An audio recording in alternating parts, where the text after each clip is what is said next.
বর্তমানে একটা বিষয় নিয়ে খুবই আলোচনা সমালোচনা চলছে। সেটা হচ্ছে মা এবং বউ। আসলে এটা হাজার বছর ধরে চলে আসা একটা বিষয়। যেটা আসলে অল্প সময় বলে শেষ করা সম্ভব না। তারপরেও অল্প কিছু বলি। সেটা হচ্ছে ২ জন মানুষ একটা পুরুষ মানুষের জীবনে খুবই গুরুত্বপূর্ণ। একজন হচ্ছেন মা, আরেকজন হচ্ছেন বউ। এই দুটো মানুষের ভূমিকা একজন পুরুষ মানুষের জীবনে কিন্তু খুব বেশি থাকে। যে যার জায়গায় থাকবে। মা মায়ের জায়গায়, বউ বউয়ের জায়গায়। শ্বশুর বাড়িতে যে মেয়েটি বউ হয়ে আসে, অবশ্যই যারা বয়সে বড় বা শাশুড়ি বলে, শাশুড়ির উচিত তাকে সুন্দরভাবে মেনে নেয়া, নিজের মেয়ের মতো করে দেখা। যদিও সম্ভব না, মানে ১০০ ভাগ মেয়ে হিসেবে দেখা সম্ভব না হলেও অন্ততপক্ষে ৭০-৮০ ভাগ দেখা সম্ভব। একজন শাশুড়ির উচিত হবে এ ব্যাপারে সবার আগেই এগিয়ে আসা, কারণ নতুন একটা পরিবেশে সে আসে, নতুন মানুষের সাথে তার পরিচয় ঘটে, পুরাটাই একটা নতুন অধ্যায় শুরু হয় তার জীবনে। তো সেক্ষেত্রে শ্বশুরবাড়ির লোকজনদের বা শাশুড়ির এগিয়ে আসাটা খুব দরকার। আর সেই ক্ষেত্রে পুরুষদের একটা ভূমিকা থাকা উচিত, সেটা যে তাকে একটু ব্যালেন্স করে চলতে হবে, কারণ দুটো মানুষই কিন্তু তার জীবনে খুবই গুরুত্বপূর্ণ।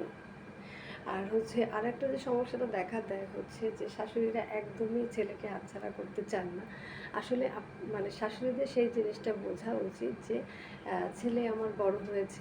তারা এটা মেনে নিতে পারে না যে তার ছেলে বিয়ে করেছে, তার বউকে সে সময় দিবে। আসলে প্রত্যেক শাশুড়ির এটা মেনে নেওয়া উচিত, কারণ যখন প্রত্যেকটা ছেলে বয়স হয়, বিয়ে করে, তখন কিন্তু তার আলাদা একটা জগৎ তৈরি হয়।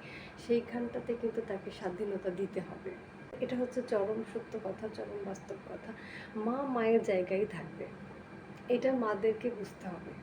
যারা শাশুড়ি আছে তাদের আশেপাশে যারা থাকে তাদের উচিত ছেলেদের বিয়ে করানোর আগে এবং পরে তাকে একটু বোঝানো যে কিছু কিছু পরিবর্তন তাকে মেনে নিতে হবে। আর সবশেষে যে কথাটি, সেটা যে বউ বা শাশুড়ি দুজনকেই এগিয়ে আসতে হবে। যিনি পুরুষ আছেন তার দিকটাও বউ এবং শাশুড়িকে দেখতে হবে। কি সে তার ভালো লাগবে সেই ব্যাপারটাও তাদের মাথায় রাখতে হবে। সে বাইরে কাজকর্ম করে এসে যদি ঘরে এরকম অশান্তি দেখে, নিশ্চয়ই তার ভালো লাগবে না। এজন্য যার জায়গা থেকে প্রত্যেকের উচিত সর্বোচ্চ ছাড়টুকু দেয়া, যতটুকু দেয়া যায়।